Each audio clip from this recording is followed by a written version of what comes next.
आज अपन देखते हैं थोड़ा सा डुअल नेचर। क्या देखते हैं? देखो, जब जब केमिस्ट्री आगे बढ़ा, ठीक है, फिजिक्स पे जब आगे गया, तो उस टाइम पे पार्टिकल और वेव को लेके बहुत सारा कॉन्ट्राडिक्शन था। ठीक है, तो अगर हम बात करते हैं पार्टिकल की, तो पार्टिकल मतलब जिसके पास मास है उसको पार्टिकल बोलते हैं। और एक होता है वेव। क्या होता है? एक वेव जिसमें मास नहीं होता। तो कंट्रोवर्सी स्टार्ट हुआ कि भाई चीज़ें कौन सा नेचर शो करती है, पार्टिकल की वेव। तो होता क्या था एक्चुअली, चीज़ें जो होती हैं they can show dual nature. क्या शो कर सकते हैं? Dual nature. तो यहाँ जाके लफड़ा चालू हुआ। Electron electron dual nature show करता है। तो कुछ साइंटिस्टों का कहना था कि भैया इलेक्ट्रॉन जो होते हैं, ठीक है, हर चीज़ पार्टिकल्स होती है। तो उनने प्रूव किया कुछ ऐसी चीज़ जो वेव के जैसे होती है पर पार्टिकल नेचर शो करती है।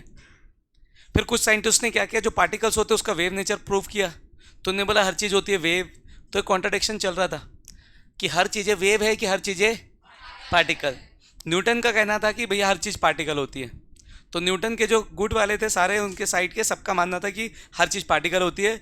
और जो दूसरा गुट था आइंस्टाइन वाला, वो उनका कहना था कि हर चीज़ें क्या होती है?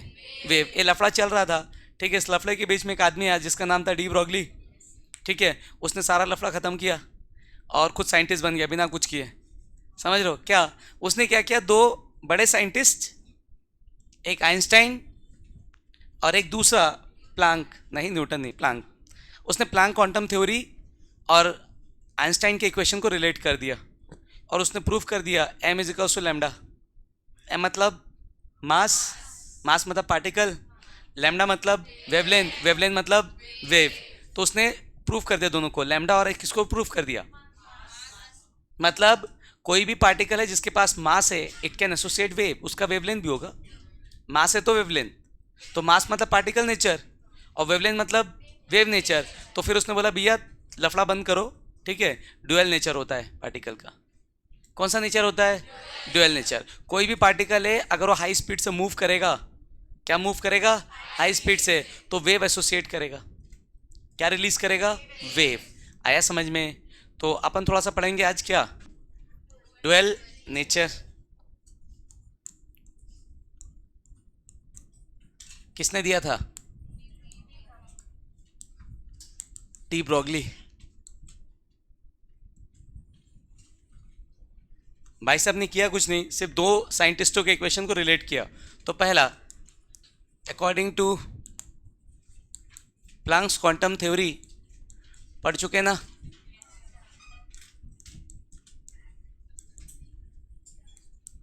क्या था Planck's quantum theory? E is equals to H C by lambda. लिख दूँ डायरेक्ट?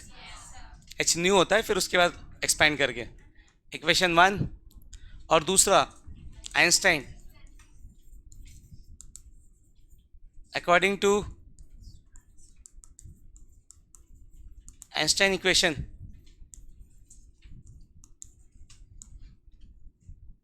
पता ना, पहले न्यूटन ने जब अपना न्यूटन लॉज ऑफ मोशन दिया, न्यूटन ने जब लॉज ऑफ मोशन दिया तो न्यूटन सबसे बड़ा साइंटिस्ट था। यस और नो? तो बहुत सारे लॉज पढ़ते हो, न्यूटन के बहुत सारे लॉज आते हैं ना। ठीक है, एक दिन आइंस्टाइन को सपना आया और सुबह उठ के उसने लिख दिया। क्या लिखा? बस देख रहे हो कितना सा, इतना ही लिखा सिर्फ, है ना। तो इससे पता चलता है साइज डजेंट मैटर। कितना कितना सारा इक्वेशन दियो, कितना सारा लॉ दिए, कोई फर्क नहीं पड़ता, काम का कितना है। समझ रहे हो कि नहीं? न्यूटन ने लॉज ऑफ मोशन दिए, first law, second law, third law और दुनिया भर का लॉ। समझ रहे हो कि नहीं? हाँ, उसके इक्वेशन भी इससे बड़े बड़े। और आइंस्टाइन आया, रात को सपना देखा, सुबह उठ के लिख दिया सिर्फ 3 letter, E is equals to M C square, और सबसे बड़ा साइंटिस्ट बन गया ना आइंस्टाइन। यस और नो? समझ गया बेटा? तो क्यों ऐसा? बाकी सब फालतू। भाई साहब ने ये बता दिया कि mass can convert into energy and energy can convert into mass. Mass और एनर्जी को रिलेट करना बहुत बड़ा अचीवमेंट था। और इसी की वजह से, ठीक है, न्यूक्लियर बम आया। न्यूक्लियर बम जानते हो ना, सबसे ज़्यादा पावरफुल होता है। क्यों होता है? क्योंकि इकलौता न्यूक्लियर बम ऐसा है जिसमें आपका मास एनर्जी में कन्वर्ट होता है। हर जगह पे लगता है लॉ ऑफ केमिकल रिएक्शन, और लॉ ऑफ केमिकल रिएक्शन या लॉ ऑफ केमिकल कॉम्बिनेशन कहता है mass of reactant is equals to mass of product. आ रहा है समझ में? तो जितना तुम मास लोगे रिएक्टेंट का, उतना ही रिएक्शन के बाद क्या बनेगा, प्रोडक्ट। मास कांस्टेंट होगा, पर जो न्यूक्लियर रिएक्शंस होते हैं उसमें ये लॉ लगता ही नहीं है। वहां पे मास कन्वर्ट होता है किसमें, एनर्जी में, इस इक्वेशन से। आ रहा है समझ में? और इसलिए इतना ज़्यादा huge amount of energy release होती है। न्यूक्लियर बम जितना पावरफुल कोई नहीं ना, बहुत ज़्यादा अमाउंट में एनर्जी रिलीज होती है। क्यों? क्योंकि केमिकल रिएक्शन नहीं हो रहा है, न्यूक्लियर रिएक्शन हो रहा है, और वहाँ पे आपका मास कन्वर्ट हो रहा है किसमें, एनर्जी में, इस इक्वेशन को फॉलो करके। समझ गया बेटा? तो भाई साहब ने कुछ नहीं किया, दो इक्वेशन लिया, दोनों को क्या किया, रिलेट। कोई क्वेश्चन, कोई कुछ बोलने वाला नहीं, क्योंकि ऑलरेडी प्रूफ है। दोनों क्या है, प्रूफ है ना दोनों, तो उसको कुछ नहीं करना पड़ा। दो इक्वेशन उठाया, लिख दिया उसने भी बैठे बैठे। क्या लिखा,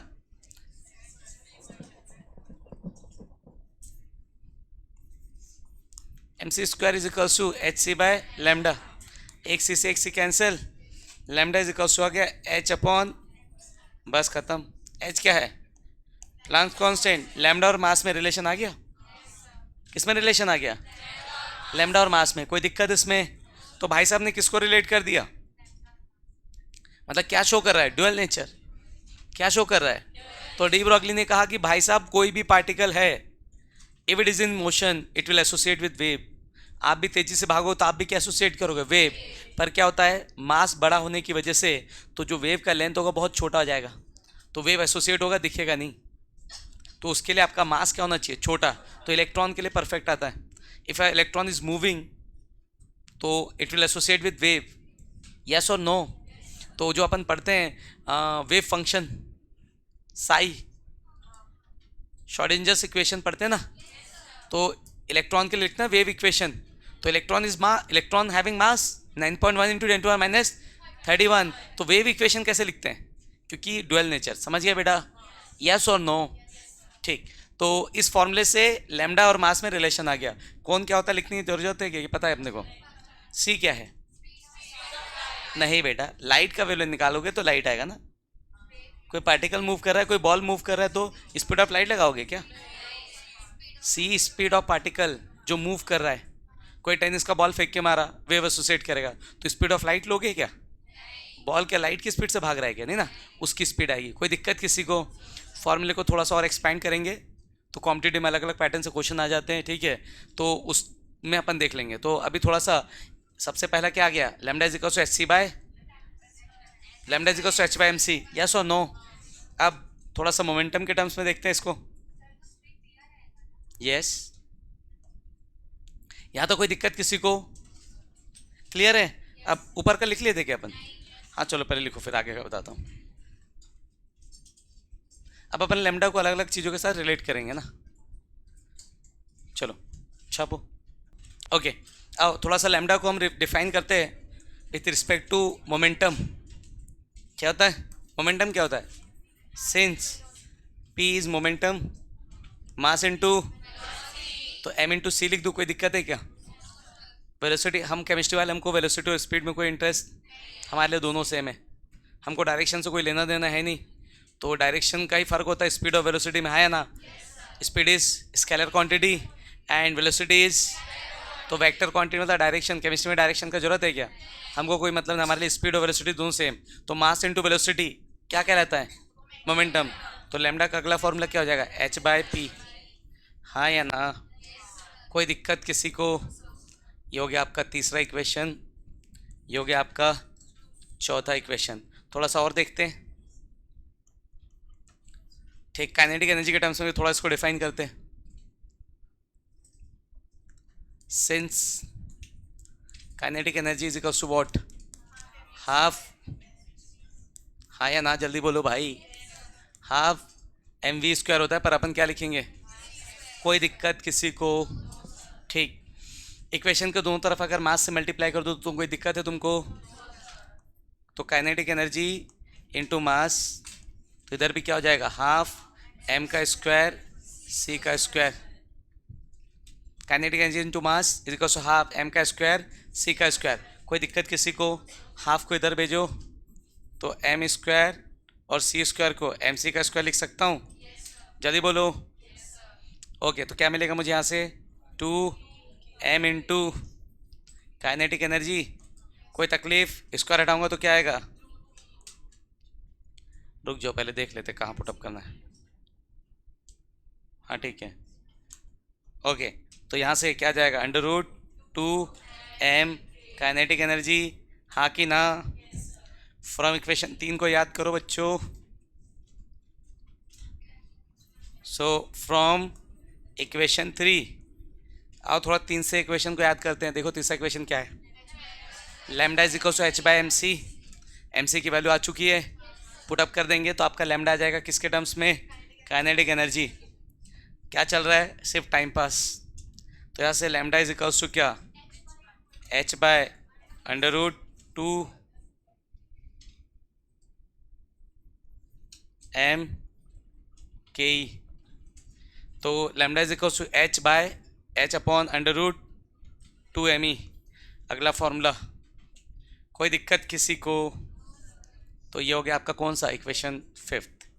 तो हमने लैम्डा को पहले डिफाइन किया मास के टर्म्स में, फिर हमने लैम्डा को डिफाइन किया मोमेंटम के टर्म्स में, फिर अभी हमने लैम्डा को डिफाइन किया काइनेटिक एनर्जी के टर्म्स में। अब हम थोड़ा सा लैम्डा को डिफाइन करें इन टर्म्स ऑफ पोटेंशियल। किसके रिस्पेक्ट में? पोटेंशियल। छाप दो यहाँ तक। ऊपर का दिखाना है क्या? ऊपर का लिख चुके थे ना? छापो जल्दी फटाक से। ठीक, आ जाओ थोड़ा सा देख लेते हैं और आगे।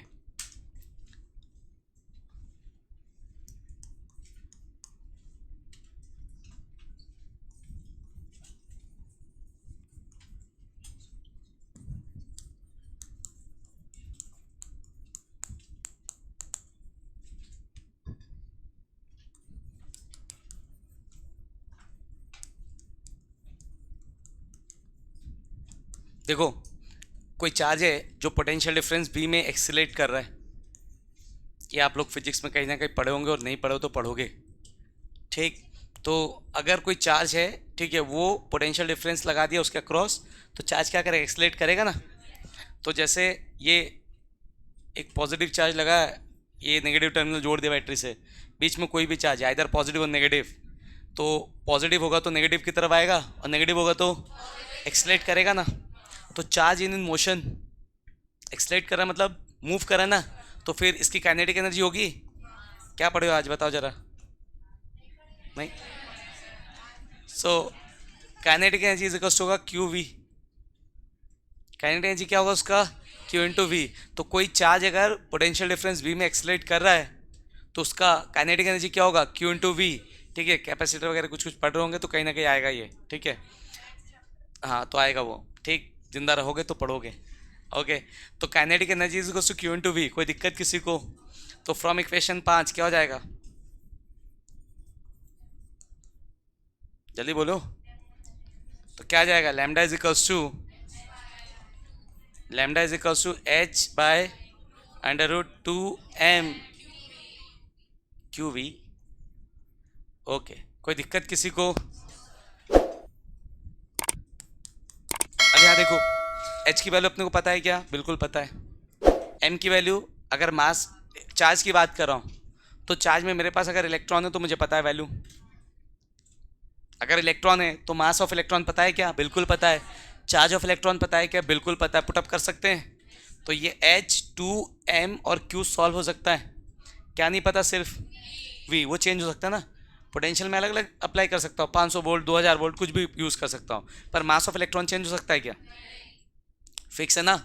चार्ज ऑफ इलेक्ट्रॉन चेंज हो सकता है क्या? फिक्स है ना। H चेंज हो सकता है क्या? फिक्स है। तो ये सारी फिक्स्ड वैल्यू है, ये सारी फिक्स्ड वैल्यू, ये चेंज नहीं हो सकती। तो इन फिक्स वैल्यू को जब पुटअप कर देंगे तो कुछ ना कुछ आएगा, हाँ या ना। तो हमने लैम्डा को डिफाइन किया with respect to electron, with respect to proton, proton का भी सब फिक्स है, हाँ या ना। कोई दिक्कत? With respect to alpha particle. तो ये सारे फिक्स वैल्यू है। तो इसमें होगा क्या? इलेक्ट्रॉन का अगर आपको लैम्डा निकालने बोलूँ और वी दे दूँ तो आप निकाल सकते इस फॉर्मूले से, पर कॉम्प्लिकेशन होगा, कैलकुलेशन बहुत टफ हो जाएगा। आ रहा है समझ में? तो इससे अच्छा है कि H2M और Q की वैल्यू के साथ याद रखें। कोई तकलीफ? तो इसको हमने थोड़ा सा डिफाइन किया, इलेक्ट्रॉन, प्रोटॉन और न्यूट्रॉन के लिए। किसके लिए? Alpha particle. हाँ, न्यूट्रॉन तो वो है। फॉर पहला, फॉर इलेक्ट्रॉन, किसके लिए? इलेक्ट्रॉन के लिए। ठीक है, तो इलेक्ट्रॉन के लिए हमने वैल्यू असाइन किया सॉल्व करके, आप उसको याद रखेंगे डायरेक्ट तो आपका काम बन जाएगा। तो इलेक्ट्रॉन के लिए ये हो जाएगा lambda is equals to 12.27 upon √v angstrom में। ये इंपॉर्टेंट है ना, इलेक्ट्रॉन का आता है क्वेश्चन। ठीक, डायरेक्ट। अब देखो, डायरेक्ट वैल्यू पुटअप करोगे, वी का रूट से वी को निकालना है, सॉल्व कर दो आ जाएगा। वहाँ पुटअप करोगे तो क्वेश्चन बहुत ज़्यादा कॉम्प्लिकेटेड हो जाएगा। दूसरा, फॉर प्रोटॉन,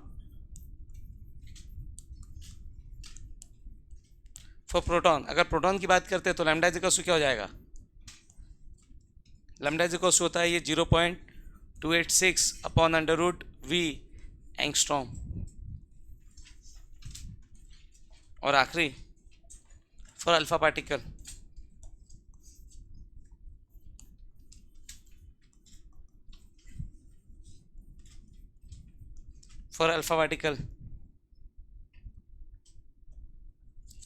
अगर अल्फा पार्टिकल की बात करते हैं तो लैम्डा इज इक्वल्स टू क्या हो जाएगा? 0.101 अपन √v एंगस्ट्रॉम। तो अगर आपको ये वैल्यू याद होगी तो आपसे क्वेश्चन बन जाएंगे। बाकी कुछ याद होना हो, इलेक्ट्रॉन वाला जनरली आता है एग्जाम में, तो उसको याद रखेंगे अपन। ठीक, कोई दिक्कत? क्वेश्चन करेंगे कहाँ से? ऊपर से लिखना है,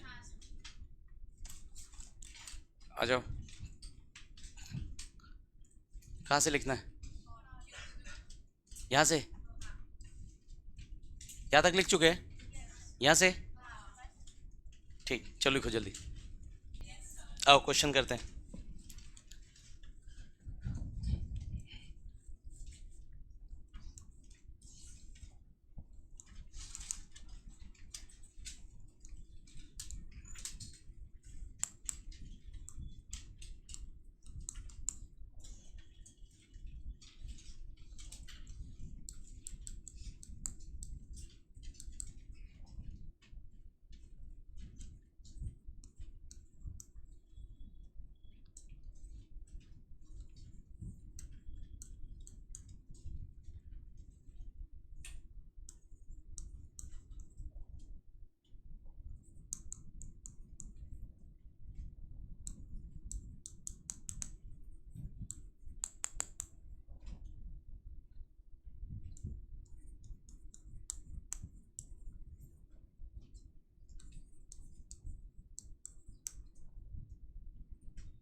लिख लियो।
अच्छा, एक चीज़ और,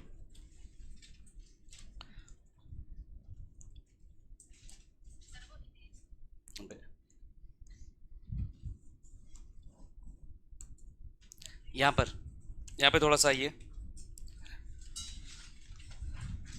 यहाँ से फॉर इलेक्ट्रॉन लिखा है ना अपन ने, यस और नो?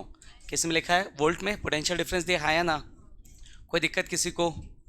अब यहाँ पर अगर मैं बात करता हूँ काइनेटिक एनर्जी की, किसकी बात करता हूँ? क्या था? E into sorry Q into V था। हाँ कि ना, जल्दी बोलो। तो काइनेटिक एनर्जी क्या था? Q into V. कोई तकलीफ किसी को? अब अगर बात करते हैं इलेक्ट्रॉन की, किसकी बात करते हैं? ठीक, तो चार्ज ऑफ इलेक्ट्रॉन क्या आएगा यहाँ पे? Charge of electron. अगर इलेक्ट्रॉन हो तो यहाँ पे क्यू की जगह पे क्या आएगा? Charge of electron. यस और नो? कोई दिक्कत किसी को? हाँ या ना? इलेक्ट्रॉन वोल्ट जानते हो? ईवी। तो ई क्या है? इलेक्ट्रॉन का चार्ज। हाँ या ना? ऊपर क्या लिखा है? क्यूवी। मतलब क्या? एक ही बात है ना? क्यू मतलब चार्ज, स्पेसिफिक नहीं किसका है। और क्यूवी ईवी मतलब क्या? इलेक्ट्रॉन का चार्ज या प्रोटॉन का चार्ज, क्योंकि दोनों का चार्ज सेम होता है। आ रहा है समझ में? तो बेटा अगर मैं ईवी लिखूं, क्या लिखूं? तो ईवी किसके बराबर होगा? हाँ या ना? कोई तकलीफ किसी को? किसी को भी? क्लियर है? अब एक बात बताओ, काइनेटिक एनर्जी का यूनिट क्या होता है? जूल। काइनेटिक एनर्जी का यूनिट क्या होता है? कोई दिक्कत किसी को? तो जूल और इसमें क्या बोलते हैं आपका, इलेक्ट्रॉन वोल्ट में एक रिलेशन होता है। जैसे काइनेटिक एनर्जी दिया है मुझे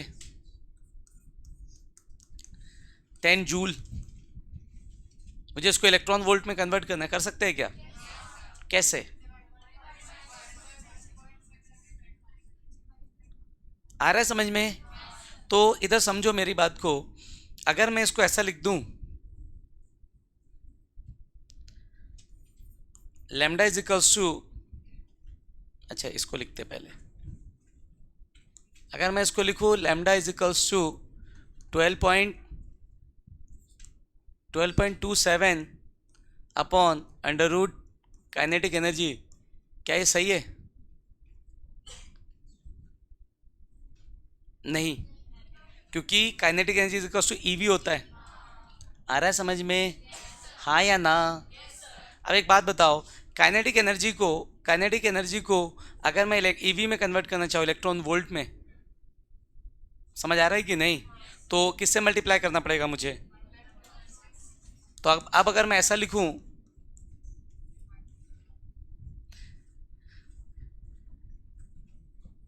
lambda is equal to 12.27 upon under root v को अगर मैं लिखूं 12.27 अपॉन काइनेटिक एनर्जी, वो भी किस में? इलेक्ट्रॉन वोल्ट में।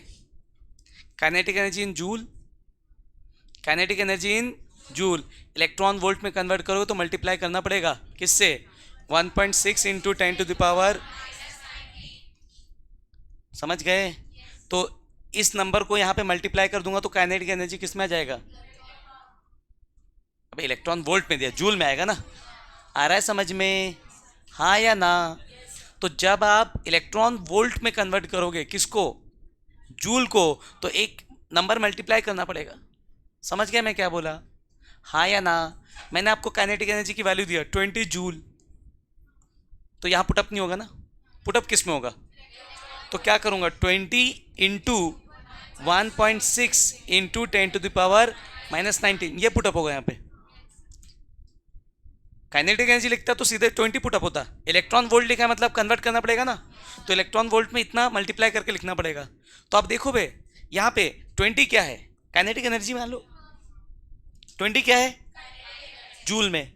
और इसको मैं क्या लिख सकता हूँ? ई लिख सकता हूँ। आ रहा है समझ में? कोई दिक्कत किसी को? कोई दिक्कत? क्लियर है सबको? नहीं समझ में आया? आ गया ना? तो वोल्ट में दिया हो या काइनेटिक एनर्जी दिया हो, दोनों फॉर्मूला सेम होगा, पर काइनेटिक एनर्जी किस में होना चाहिए? इलेक्ट्रॉन वोल्ट में। काइनेटिक एनर्जी किस में होना चाहिए? इलेक्ट्रॉन वोल्ट में। कोई दिक्कत किसी को? ठीक, नोट कर लीजिए। और यहां से ये क्या हो जाएगा फिर? ये हो जाएगा और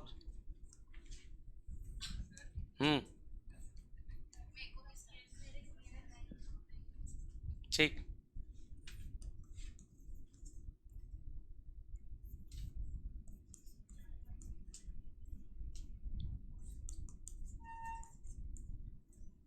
ठीक है, समझा देता हूँ, पहले इसको नोट कर लो, नोट कर लो इसको।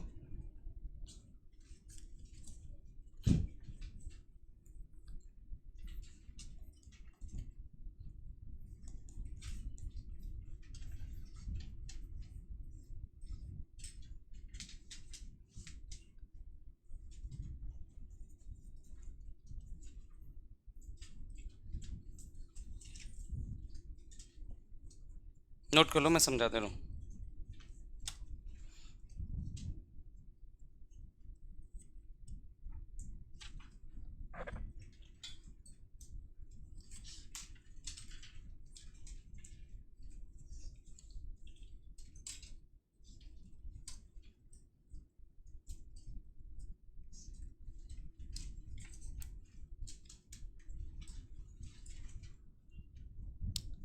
लिख लिया क्या? आओ एक इधर से आज समझते हैं।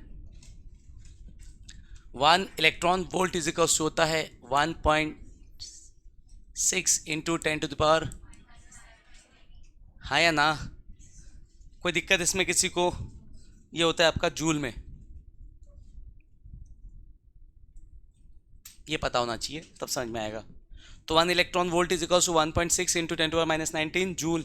कोई दिक्कत इसमें किसी को भी? आ जाओ अब समझते हैं। अब मेरा जो एक्सप्रेशन था वो था lambda is equals to 12 point क्या था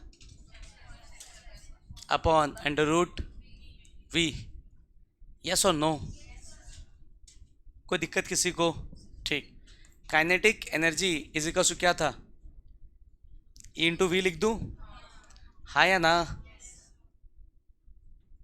कोई दिक्कत किसी को? क्लियर है? अब यहाँ समझो, v की वैल्यू निकालो यहाँ से। किसकी वैल्यू निकालो? v इज इक्वल्स टू क्या होगा? काइनेटिक एनर्जी इज अपॉन ई, हाँ या ना? कोई तकलीफ किसी को?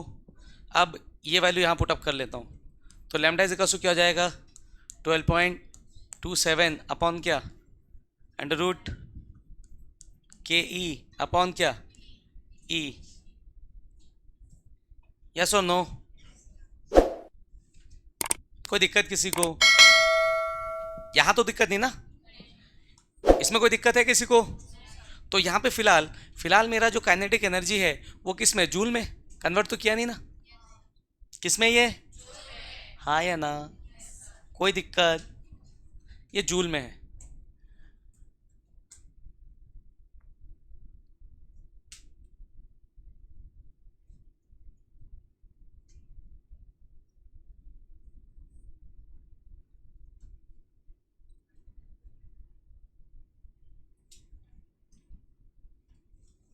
कुछ उल्टा हो गया क्या?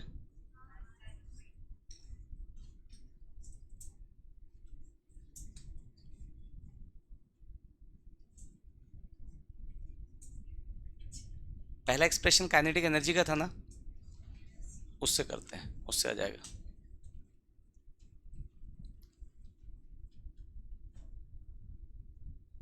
क्या था एक्सप्रेशन? क्या था मेरा एक्चुअल एक्सप्रेशन काइनेटिक एनर्जी के टर्म्स में? बताओ।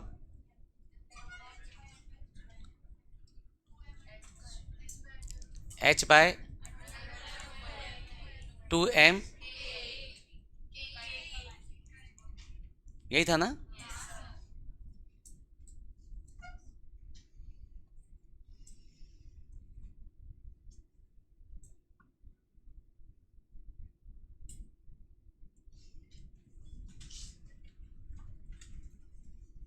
तो lambda is equal to h/2m/ke। और अपन क्या लिख रहे हैं उसको? कहीं पे तो कुछ मिस हो गया।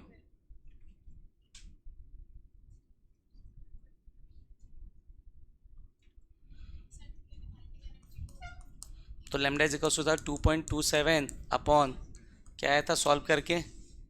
v। v का यूनिट क्या था?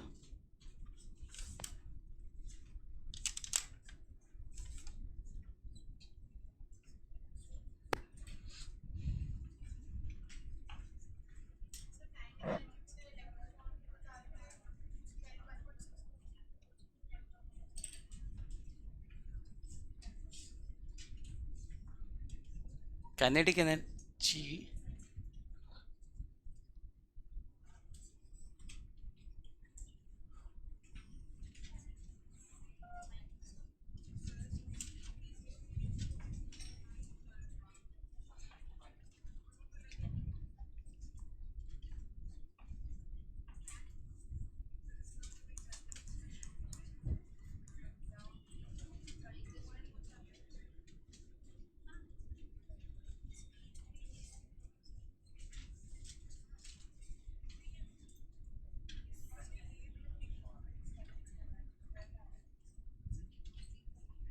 अच्छा ये वी है ना, इसको अगर मैं ईवी लिख दूँ तो काइनेटिक एनर्जी लिख सकता हूँ ना। तो मैंने इस इक्वेशन को ई से मल्टीप्लाई किया और ई से डिवाइड किया। कोई दिक्कत किसी को? मैंने इस इक्वेशन को ई से मल्टीप्लाई किया, ई से डिवाइड किया, तो ई से ऊपर मल्टीप्लाई किया, नीचे ई से डिवाइड किया, हाँ या ना। तो लैम्डा इज इक्वल टू क्या हो जाएगा, 12.27। ईवी को क्या लिख सकता हूँ, काइनेटिक एनर्जी, हाँ या ना। कोई दिक्कत? काइनेटिक एनर्जी किस में होगा, जूल में। तो जब काइनेटिक एनर्जी मेरा जूल में होगा तो नीचे कौन आएगा, ई। आ रहा है समझ में? अब इधर आओ, जूल इसको इधर से इधर शिफ्ट मारो, तो 1 जूल इज इक्वल टू क्या हो जाएगा, 1/1.6 इंटू 10⁻⁻19 किस में आएगा। तो मतलब ये है, जूल को अगर मैं ई से डिवाइड मारूं, जूल को अगर मैं ई से डिवाइड मारूं तो क्या मिलता है मुझे, इलेक्ट्रॉन वोल्ट। तो यहाँ पे मेरा काइनेटिक एनर्जी किस में है, जूल में, और काइनेटिक एनर्जी को किस से डिवाइड कर रहा हूँ, मतलब आंसर किस में आ रहा है। कोई दिक्कत किसी को? समझ गए? जूल को कन्वर्ट करना है किस में, इलेक्ट्रॉन वोल्ट में। तो जूल को इलेक्ट्रॉन वोल्ट में कन्वर्ट करने के लिए किससे डिवाइड करते हैं, तो जैसे ही ई से डिवाइड करूँगा तो आंसर किस में आएगा, तो ई हटा दूँ। समझ गए? अगर नीचे ई लिखा रहेगा तो यहाँ जूल आएगा, नीचे अगर ई लिखा रहेगा तो क्या आएगा, ऊपर जूल। आया समझ में? और अगर मैं यहाँ पर लिख दूँ इन इलेक्ट्रॉन वोल्ट, तो इलेक्ट्रॉन वोल्ट कन्वर्ट करो मतलब किससे डिवाइड करो बेटा, तो वही था ना नीचे, तो क्यू लिखने की जरूरत है क्या। समझ गए? तो अगर यहाँ पे क्यू लिखा है तो ये जूल में है, किसमें ये। अब जूल के जगह अगर मैं इलेक्ट्रॉन वोल्ट लिखूं तो इलेक्ट्रॉन वोल्ट कन्वर्ट करने के लिए, जूल को इलेक्ट्रॉन वोल्ट कन्वर्ट करने के लिए किससे डिवाइड करना पड़ेगा, ई से। आ रहा है समझ में? तो joule divide by E already है ना, क्यू मतलब इलेक्ट्रॉन का चार्ज। तो जब जूल डिवाइड बाई क्यू है तो जूल डिवाइड बाई क्यू को मैं क्या ले सकता हूं, इसको, इस टर्म को joule divide by E, joule divide by E को मैं क्या लिख सकता हूं। समझ गए बेटा? आया समझ में? तो वहां से मैंने उसको क्या लिखा, इलेक्ट्रॉन वोल्ट, वहां से मैंने उसको क्या लिखा। कोई दिक्कत किसी को? किसी को भी? तो यहां से 1 electron volt is equal to इतना होता है, ठीक। और यहां से मुझे पता चला जब भी जूल को किससे डिवाइड मारूंगा, ई से, ई मतलब क्यू, चार्ज। तो जब भी जूल को ई से डिवाइड करूंगा तो मेरा आंसर किस में आएगा, इलेक्ट्रॉन वोल्ट में। तो काइनेटिक एनर्जी इन जूल, और डिवाइड में क्या था, ई या क्यू, तो उसको मैं क्या लिख सकता हूं, इलेक्ट्रॉन वोल्ट। तो इसलिए मैंने उसको क्या लिखा बेटा, इलेक्ट्रॉन वोल्ट। समझ आया? तो काइनेटिक, जब भी आप V के जगह काइनेटिक एनर्जी लिखोगे तो kinetic energy divide by E आएगा। क्या आएगा? तो kinetic energy in joule divide by E। तो जब भी जूल को E से डिवाइड करते तो क्या आता है, इलेक्ट्रॉन वोल्ट। तो Q हटा दिया, नीचे का चार्ज हटा दिया, क्या लिख दिया, इलेक्ट्रॉन वोल्ट। कोई दिक्कत अब किसी को इसमें? क्लियर है सबको? ठीक, आ जाओ।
कर लेंगे अपन, करिए जरा।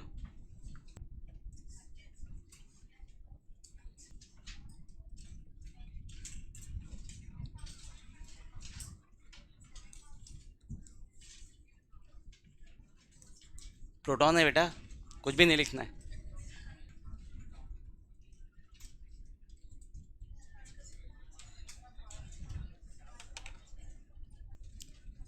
हो गया, आ जाओ देखो इधर।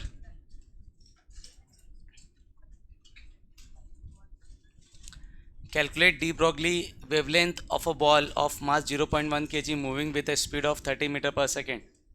ठीक, तो डी ब्रॉगली वेवलेंथ निकालना है लैम्डा। अब लैम्डा के इतने सारे फॉर्मूले ड्राइव किए, तो देख लो क्या दिया है, मास दिया है, वेलोसिटी दिया, मतलब पहला फॉर्मूला। तो लैम्डा इज इक्वल टू क्या हो जाएगा, एच अपॉन एम सी। तो lambda is equal to H कितना, 6.6 into 10 to the power -34 upon कितना, एम कितना 0.1 इंटू सी कितना 30। ओके, तो पॉइंट से ये जीरो कैंसिल, ये पॉइंट और ये जीरो कैंसिल, 3 से 2.2 direct answer, 2.2 into 10 to the power -34। Yes और नो? Okay, metre. आगे calculate de Broglie wavelength of electron, potential दिया हुआ है, तो lambda is equal to potential के टर्म्स में क्या होता है, 12.27 upon under root V angstrom में आंसर आएगा। तो lambda is equal to 12.27 upon V कितना 750, तो रूट 750 कितना होता है बताओ, 27 चलेगा, अप्रॉक्सीमेशन में आंसर लाओ बस। कितना आ रहा है आंसर, 0.4 आ रहा था क्या इतना? ठीक, नियर बाय लाना है, पूरा एग्जैक्ट तो नहीं लाना है। यहाँ से find D Broglie wavelength of electron with kinetic energy दिया जूल में। तो काइनेटिक एनर्जी का फॉर्मूला होता है 12.27 अपॉन काइनेटिक एनर्जी किसमें किसमें दिया है, ई से डिवाइड, हाँ या ना? तो लैम्डा इज इक्वल हो जाएगा, पहले काइनेटिक एनर्जी को निकाले थे इलेक्ट्रॉन वोल्ट में, निकाल ले क्या? तो kinetic energy is equal to कितना दिया है, 9.6 into 10 to the power -19 divide by E 1.6 into 10 to the power, ये क्या 19 6 किसमें, इलेक्ट्रॉन वोल्ट। तो लैम्डा इज इक्वल टू क्या, 12.27 बाय कितना, √6 कितना आएगा बाहर, 2.4 कितना आएगा अप्रॉक्सीमेशन में, 5 ठीक आ रहा है क्या इतना, आ रहा था इतना सबका, छापना है किसी को? ठीक, इसके बाद यहाँ से calculate de Broglie wavelength when the proton is accelerated by 750 volt. ठीक है, तो क्या हो जाएगा, kinetic energy is equals to, photon दिया है क्या, प्रोटॉन दिया है, प्रोटॉन का बताओ कितना था, डिवाइड बाय, ठीक, तो कितना, इसको तो निकाल चुका ऑलरेडी रूट को, कितना आया था 26.238। ओके, कितना आएगा डिवाइड करके, 0. ठीक, कोई दिक्कत किसी को इसमें, किसी को भी क्लियर है सबको? ठीक, इसके बाद अपन थोड़ा सा देखते हैं आज का एक और topic, that is Heisenberg.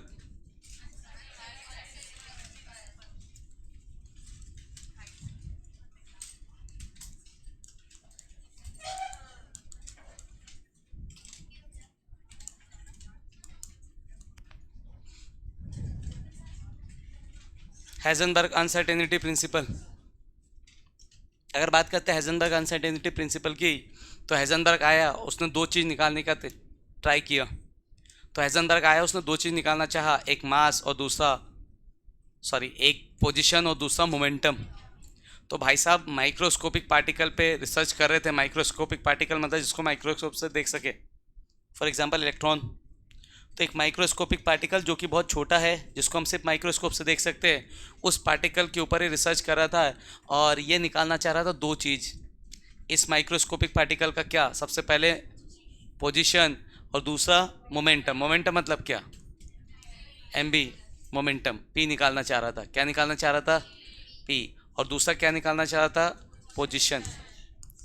Obvious सी बात है, कोई माइक्रोस्कोपिक पार्टिकल जिसको माइक्रोस्कोप से देख रहे हैं और वो मूव कर रहा है, तो आप इनडायरेक्टली क्या निकालना चाह रहे हैं? मोमेंटम मतलब क्या निकालना चाह रहे हैं? वेलोसिटी। क्योंकि मास तो फिक्स है बेटा। क्या फिक्स है? वेलोसिटी निकालोगे, मास तो फिक्स है। इलेक्ट्रॉन है तो मास फिक्स है, उसका चेंज होगा कि मूव करने से? नहीं। तो अल्टीमेटली मैं निकालना चाह रहा हूँ वेलोसिटी और दूसरा निकालना चाह रहा हूँ पोजीशन। तो माइक्रोस्कोपिक पार्टिकल बहुत छोटा है, मूव कर रहा है, तो एग्जैक्ट पोजीशन और एग्जैक्ट उसकी वेलोसिटी निकालना पॉसिबल नहीं है। तो हाइसेनबर्ग ने बहुत ट्राई किया और ट्राई करते करते उसको समझ में आया कि it is impossible to calculate position and momentum of a microscopic particle simultaneously with accuracy। एक ही साथ किसी भी माइक्रोस्कोपिक पार्टिकल का पोजीशन और मोमेंटम निकालना पॉसिबल नहीं है। एक ही साथ किसी भी माइक्रोस्कोपिक पार्टिकल का पोजीशन और मोमेंटम निकालना पॉसिबल नहीं है। एक एक्यूरेटली ना निकाल तो सकते, निकालोगे, पर एक्यूरेसी के साथ नहीं। मोमेंटम सही आएगा तो पोजीशन गलत आएगा, पोजीशन सही आएगा तो मोमेंटम। तो हाइजेनबर्ग ने यही बोला कि भैया तुम किसी भी माइक्रोस्कोपिक पार्टिकल का पोजीशन और मोमेंटम एक साथ एक्यूरेसी के साथ नहीं निकाल सकते। तो इज इट अचीवमेंट और फेलियर? जो हाइजेनबर्ग का स्टेटमेंट है कि अपन किसी माइक्रोस्कोपिक पार्टिकल का पोजीशन और मोमेंटम साइमल्टेनियसली निकाल सकते हैं एक्यूरेसी के साथ, तो इज इट अचीवमेंट और फेलियर? फेलियर। तो क्यों पढ़ रहे हैं अपन? अचीवमेंट याद रखते हैं कि फेलियर? तो क्यों याद रख रहे हैं इसको? हाँ? नहीं। तो हाइजेनबर्ग ने इतना बता करके काम खत्म नहीं किया। हाइजेनबर्ग ने कहा कि बेटा देखो, पोजीशन और मोमेंटम तुम एक साथ निकाल नहीं सकते, तो तुम एक काम कर सकते हो, तुम मेरा फॉर्मूला यूज कर सकते हो, del x into del P is equals to H upon 4 pi. Yes और no? Greater than equal to होता है, पर ग्रेटर देन इक्वल टू लिख करके न्यूमेरिकल सॉल्व नहीं होता ना। इनइक्वलिटी हमको आता नहीं, हम बायो वाले है ना, तो इसलिए इक्वल लेते हैं अपन। क्या लेते हैं उसको? तो भाई साहब ने ये बोला कि निकाल नहीं सकते, मैं नहीं निकाल पाया, तो उसने फॉर्मूला दिया और बोला कि भैया एक का निकाल लो, दूसरे का मेरे फॉर्मूले से निकाल लो, इसलिए पढ़ते, अदरवाइज नहीं पढ़ते ना। तो उसने कहा कि किसी भी माइक्रोस्कोप पार्टिकल का तुम मोमेंटम पोजीशन एक साथ निकाल नहीं सकते, तो क्या करो, एक को निकालो एक्यूरेटली और दूसरे को किससे निकाल लो। तो भाई साहब ने फॉर्मूला डिराइव करके दिया ना, इसलिए उसको पढ़ते, अदरवाइज उसको नहीं पढ़ते, अदरवाइज उसको। तो हाइजेनबर्ग का स्टेटमेंट क्या है? It is impossible to calculate, इट इज impossible to calculate position and momentum of a microscopic particle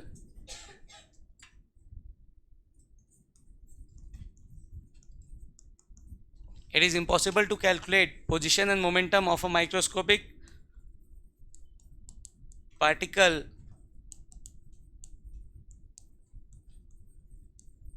simultaneously with accuracy, simultaneously with accuracy. So it is impossible to calculate position and momentum of a microscopic particle simultaneously with accuracy. तो ये आपका होता actual में ये है greater than और equals to, पर question solve करते टाइम क्या लोगे? सिर्फ equals to. What is del X? यहाँ पे डेल एक्स क्या है? Uncertainty in position. What is del X here? तो del x is equals to uncertainty in क्या? Position. What is del P? uncertainty in, so del p is uncertainty in क्या, momentum. And what is H, पता है सबको, π22/7, वो भी पता है आपको, हाँ या ना। अब एक बात बताओ, मोमेंटम का फॉर्मूला क्या होता है, एम वी ना। तो मास इंटू वेलोसिटी, तो अनसर्टेनिटी मोमेंटम में जो आएगा वो मास की वजह से आएगा कि वेलोसिटी की वजह से, कि दोनों की वजह से, वेलोसिटी। तो मैं इस फॉर्मूले को लिख सकता हूँ del x into m del p, yes और नो। तो since del p is equal to क्या हो जाएगा, एम डेल वी, हाँ या ना। Momentum is equals to mass into velocity, और जो डेल है अनसर्टेनिटी जो आएगा वो किसकी वजह से आएगा, मास की वजह से आएगा क्या, मास अलग होगा कि फिक्स होगा, मास फिक्स है।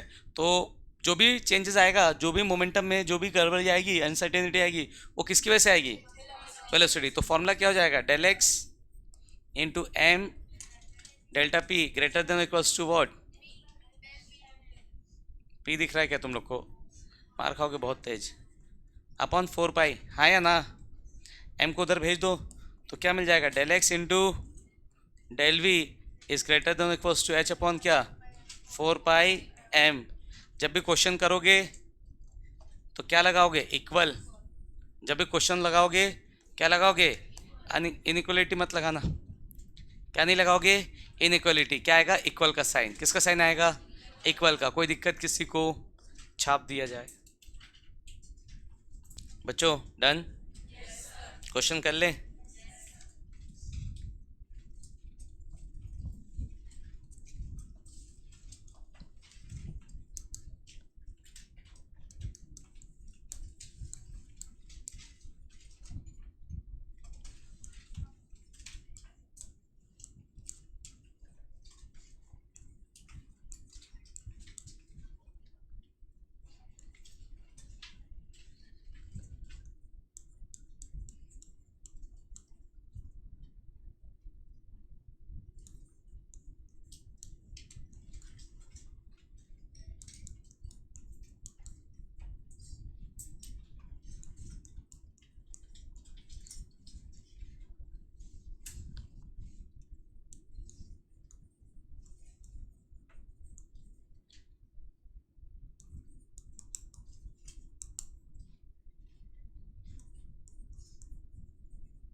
आओ एक क्वेश्चन सॉल्व करता हूँ मैं।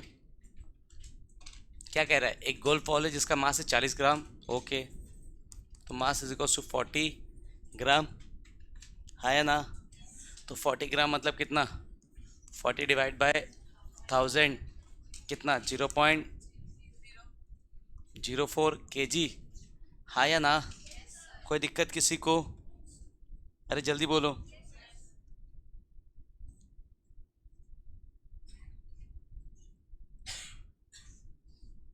ठीक, अब यहाँ से मास आ गया, okay. A golf ball has a mass of 40 gram, mass को हमने केजी में कन्वर्ट कर दिया, with a speed of, v दिया है 45 मीटर पर सेकेंड। मुझे वी में इंटरेस्ट है क्या, नहीं, मुझे किस में इंटरेस्ट है, डेल वी।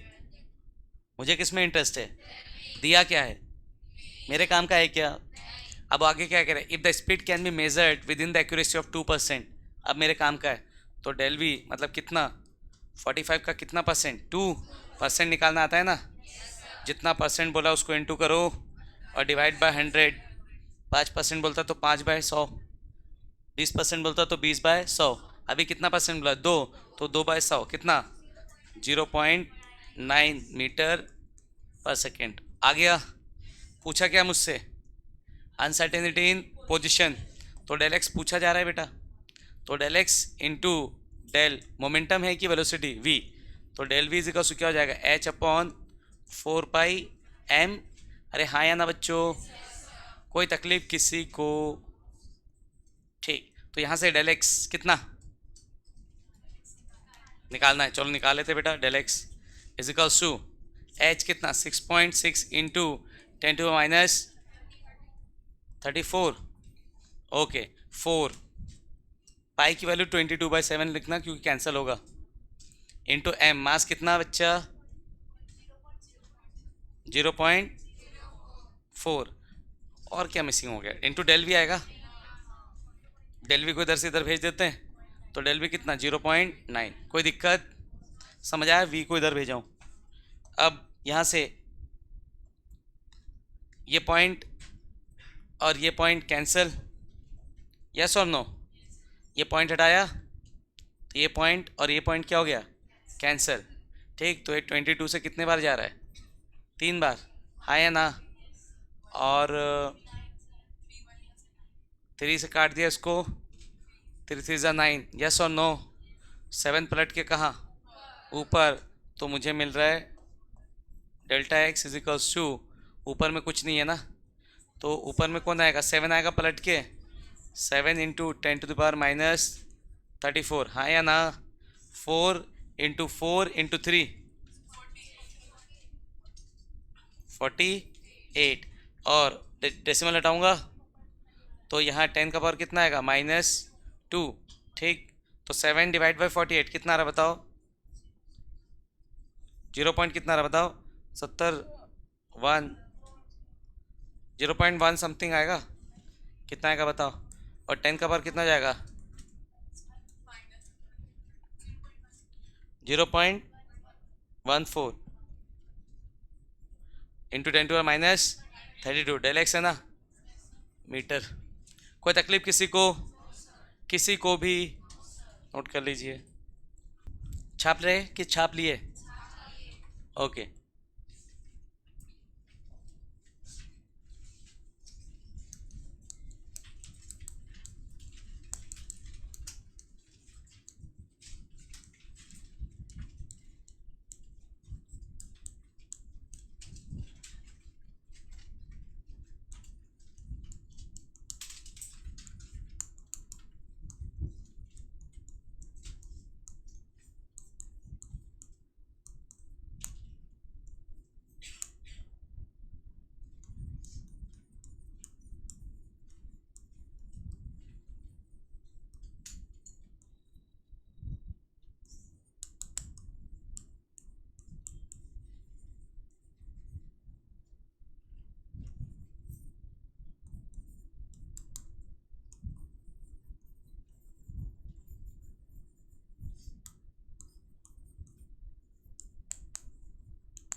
लिख लिए, ओके, मत लिखो।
लिख लिया बेटा इसको।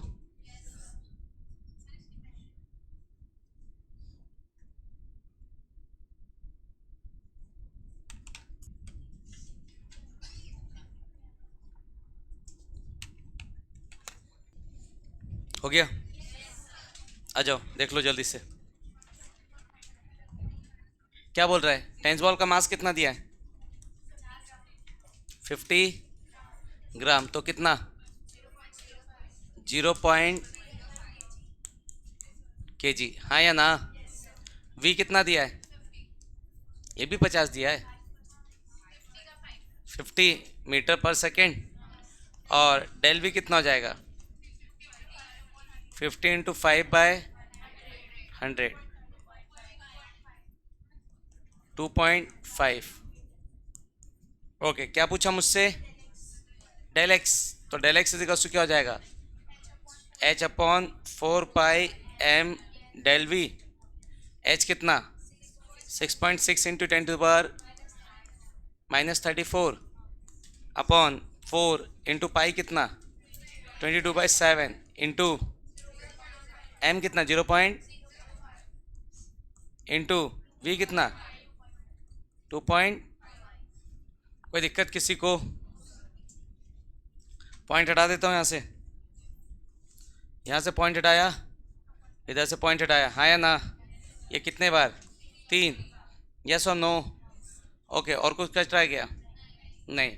तो क्या हो जाएगा? यहाँ से ऊपर क्या आ जाएगा? 3 इंटू 7 इंटू 10⁻⁻34, 4 इंटू 5 इंटू 25, है ना? 25 इंटू 4 100, 100 इंटू 5 500, हाँ या ना? 2 डेसिमल के बाद 2 डिजिट है तो ये कट जाएगा, हाँ या ना? अरे जल्दी बोलो, समझ गए ना? तो 4 इंटू 0.05 इंटू 25 करोगे तो 5 आएगा। तो 7 3 ज़ा 21 इंटू 10⁻⁻34 अपॉन कितना? 5। कितना आ रहा है? 4 पॉइंट आ रहा था क्या? कितने लोग आ रहा था ऐसा? गुड। आगे क्या बोल रहा है? Calculate uncertainty in the velocity del भी पूछ दिए मुझसे, डायरेक्ट कर देता हूँ। H/4πm del x. एच कितना? 6.6 into 10⁻⁻34 upon 4 into 22/7 into mass कितना दिया है? मास कहाँ है? 150, तो 0.15 इंटू डेल एक्स 1 एंगस्ट्रॉम, 10 का पावर कितना? मीटर। तो ये डेसिमल हटाया मैंने यहाँ से। क्या हटाया यहाँ से? डेसिमल। तो इधर से भी डेसिमल हटाया, एक ऊपर 10 आ जाएगा, हाँ या ना? लिख दो ऊपर 10। ठीक, ये कितने बार? 3। ये 3 से 5, और कुछ कट रहा है क्या? 5 से 2 जा, और कुछ 2 से 2 जा, क्या बचा? 7 ऊपर, नीचे 2 इंटू 10 का पावर कितना? -34, और ऊपर 10 आएगा, कितना आएगा? क्या निकाले हैं? मतलब मीटर आ रहा था ऐसा भी? कितने लोग का? पहला पार्ट खत्म हो गया स्ट्रक्चर ऑफ एटम का। सेकेंड पार्ट में अपन ऑर्बिट, ऑर्बिटल और क्वांटम नंबर वगैरह पढ़ेंगे, ठीक है? यस और नो? ठीक है, आज कल इतना, बाकी नेक्स्ट क्लास देखेंगे।